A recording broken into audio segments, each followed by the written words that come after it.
Bienvenidos a Cartas desde el Camino, un espacio donde compartimos historias reales que hablan de todo lo que vivimos alguna vez, la pérdida, la incertidumbre, la soledad y la búsqueda de sentido que atraviesa todo eso. Somos estudiantes de psicología y a lo largo de nuestra formación fuimos descubriendo que muchas veces detrás de cada síntoma, de cada crisis, lo que aparece es una pregunta existencial. ¿Para qué? ¿Para qué seguir? ¿Para qué cambiar? ¿Para qué empezar de nuevo? Y a partir de los trabajos que hicimos durante la cursada, inspirados en Viktor Frankl, Heidegger, Bauman y otros autores, quisimos pensar la vida como un camino, una peregrinación donde no hay certezas absolutas, pero sí posibilidades de sentido. Y se nos ocurrió hacer este podcast para leer cartas que podrían haber escrito cualquiera de nosotros. Historias simples, cotidianas, pero que muestran cómo incluso en el medio del dolor o la confusión siempre hay un paso más que se puede dar. Viktor Frankl a menudo cita las palabras de Nietzsche: el que tiene un porqué para vivir puede soportar casi cualquier cómo. En cada carta vamos a escuchar una voz distinta y después vamos a conversar entre nosotras, intentando iluminar esas experiencias desde la psicología, la espiritualidad y también desde lo humano. Así que los invitamos a escuchar estas cartas, a reflexionar y tal vez a preguntarse, ¿qué cartas escribirías vos si supieras que tenés que contar tu propio camino? Hola chicas, me animé a escribirles porque recién estoy entendiendo algo que me costó mucho aceptar. Hace 2 años perdí a mi papá. Fue muy repentino. Durante meses sentí que el tiempo se había frenado. Iba al trabajo, hablaba con mis amigos, pero por dentro estaba como vacío, como si nada tuviera sentido. Intentaba seguir, pero era un seguir sin dirección. Un día mi mamá me pidió ayuda para ordenar sus cosas. Encontramos una carta que mi papá le había escrito hace muchos, muchos años, cuando todavía eran novios.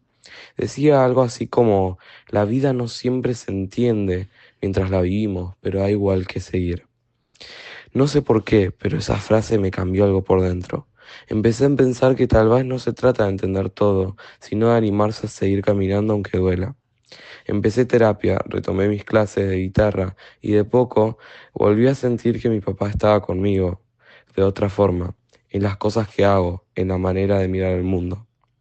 Hoy no puedo decir que el dolor se haya ido, pero sí que cambió. Ya no me paraliza. Aprendí que el vacío no siempre es el final, a veces es el lugar en donde uno empieza a construir algo nuevo. Gracias por leerme. Tal vez que esté pasando por algo parecido pueda sentirse un poco acompañado con esto. Muchas gracias. Fuerte lo que comparte Mateo. Me impacta cuando dice que el tiempo se había frenado. Es una forma de describir lo que Frankl llama frustración existencial, ese momento en el que la vida parece quedarse sin dirección, sin proyecto. Sí, y me parece clave que él encuentre esa frase de su papá. La vida no siempre se entiende mientras la vivimos, pero igual hay que seguir. Esa idea está muy en sintonía con la metáfora del peregrino que trabajamos. En la vida no hay mapas completos, pero igual seguimos caminando, aunque duela. Y además hay algo muy profundo en cómo transforma el dolor. Frankl hablaba de los valores de actitud. Cuando no podemos cambiar la situación, todavía podemos elegir la actitud con la que la enfrentamos. Y Mateo no niega la pérdida, pero sí que la resignifica. El dolor se convierte en un punto de inflexión, no en el final. Sí, también pienso que hay un aprendizaje espiritual ahí. En el video sobre la espiritualidad del final de la vida que trabajamos en nuestro trabajo se decía que el dolor puede abrirnos a una dimensión más profunda. Mateo empieza a sentir esta presencia del papá de otra forma, no desde la ausencia, sino desde el vínculo interior, trascendente. Exacto. En el fondo, lo que narra es un proceso de transformación del sentido. No se trata de olvidar, sino de seguir caminando con el recuerdo. Frankl decía que el sentido no se inventa, se descubre en la respuesta que damos al sufrimiento. Y eso es lo que hace que esta carta sea esperanzadora, no porque el dolor desaparezca, sino porque muestra que se puede vivir incluso en el medio de la pérdida. Hola chicas, les envío este audio porque estoy en una etapa donde me cuesta entender si estoy tomando las decisiones correctas. Estudié 3 años una carrera universitaria que siempre creí que me gustaba, pero desde hace un tiempo ir a clases me pesa, me siento desconectada como si estuviera viviendo un plan de otra persona. Al principio pensé que era el cansancio o ansiedad por el futuro, pero con el tiempo me di cuenta de que ya no encuentro sentido en lo que hago. Lo que me da miedo es pensar que quizás estoy tirando todo por la borda, si decido cambiar. Tengo 24 años y me cuesta aceptar que puedo empezar de nuevo.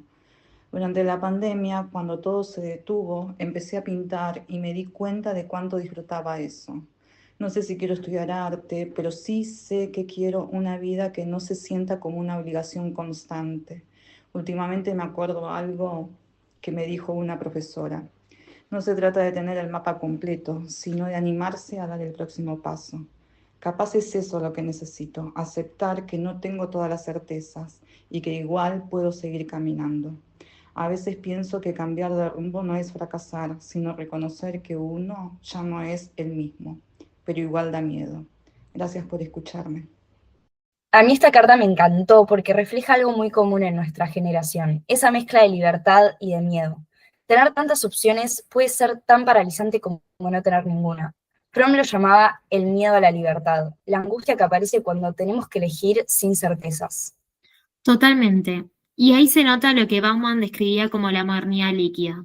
Nada es estable, todo cambia rápido. Antes uno tenía caminos más lineales, hoy la sensación es que nada dura lo suficiente como para poder sentirse seguro. Martina lo expresa muy bien cuando dice que teme estar tirando todo por la borda. Sí, me parece interesante que ella no habla de la queja, sino que desde la búsqueda. Está reconociendo que lo que antes tenía un sentido ya no la representa. Frankel decía que el sentido no se posee una vez para siempre, sino que se va descubriendo a lo largo del camino. Cambiar de rumbo no es fracasar, sino que es responder a una nueva pregunta que la vida te hace. Sí, exacto. Y encima hay algo esperanzador en cómo lo formula ella al final. Ella dice, no se trata de tener el mapa completo, sino de animarse a dar el próximo paso. Y eso tiene que ver mucho con la actitud del peregrino de la que hablábamos en nuestro trabajo anterior. Caminar sin ver todo el trayecto, confiando en que el sentido se va revelando mientras nosotros avanzamos. Sí, y también se puede pensar desde Kierkegaard. Él decía que la angustia no es un error, sino la señal de la libertad. Esa incomodidad que siente Martina es la que le empuja a elegir, a definirse. Si no hubiera angustia, no habría una decisión auténtica.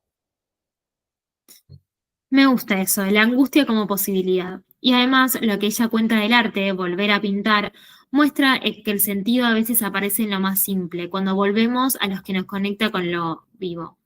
Sí, esa es una forma de espiritualidad cotidiana, no es algo religioso necesariamente, sino que es una apertura a la vida. Como decía el podcast que escuchamos y que trabajamos también en estos trabajos, ponerse en movimiento nos lleva a nuevos aprendizajes.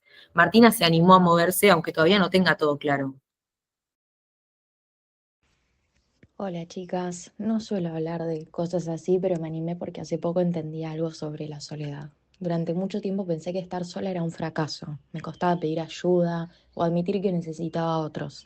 Sentía que si mostraba debilidad, los demás se iban a alejar.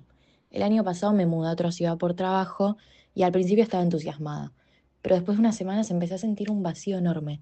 Iba del trabajo a mi casa, comía cualquier cosa, me pasaba las noches mirando series sin hablar con nadie. Me daba vergüenza decir que estaba mal porque todo me estaba yendo bien. Un día, después de una jornada especialmente dura, me puse a llorar en el colectivo. Y una señora que estaba al lado mío me ofreció un pañuelo y me dijo, a veces uno solo necesita que alguien lo mire con cariño. Fue algo mínimo, pero me hizo pensar en cuánto evitamos mostrarnos vulnerables. Desde entonces empecé a acercarme más a la gente, aunque sea con pequeños gestos. Invitar a una compañera a tomar un café, llamar a una amiga solo para charlar. No se me fue del todo la sensación de soledad, pero ya no me da miedo. Entendí que estar sola no significa estar vacía y que pedir compañía también es una forma de fortaleza. Bueno, chicas, gracias por escucharme. Esta carta me conmovió porque muestra algo muy humano. Esa resistencia a pedir ayuda. Valentina dice, me daba vergüenza decir que estaba mal porque todo me estaba yendo bien. Me parece que refleja un poco esta cultura del rendimiento en la que vivimos, donde mostrar fragilidad se percibe como una debilidad. Sí, totalmente. Y también se conecta con Bauman y su idea de los vínculos líquidos. Vivimos rodeados de gente, pero muchas veces sin un verdadero contacto. Hay miedo al compromiso, a depender de otros. Valentina descubre que pedir compañía no es rendirse, sino que es reconocerse como humana. Claro, esto está relacionado con lo que trabajamos de que la vida como peregrinación no se camina sola. Frankel decía que el sentido muchas veces se encuentra en el amor, en el encuentro con otro ser humano. En esta escena del colectivo, con la señora que le ofrece un pañuelo, se revela algo esencial. La presencia del otro puede ser una forma de salvación.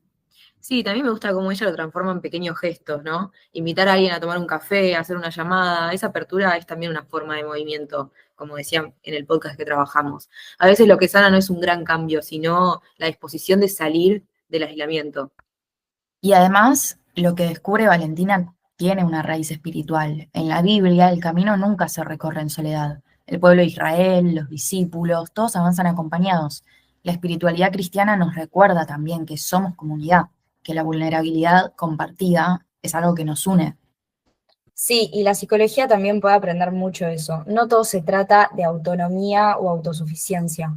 A veces el bienestar se construye en el reconocimiento de la interdependencia.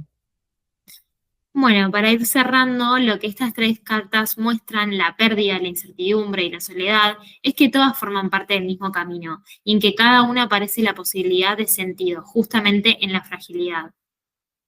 Exacto, ser peregrinos, como decíamos, es aceptar que no controlamos el mapa, pero que sí podemos decidir cómo caminarlo, con esperanza, con otros y con la confianza de que cada paso tiene un valor. Cada carta nos recuerda que incluso en la fragilidad también late en nosotros una fuerza que no se rinde. Nos vemos en nuestro próximo programa, pero antes de irnos, te dejamos una canción que resuena con todo lo que hablamos hoy.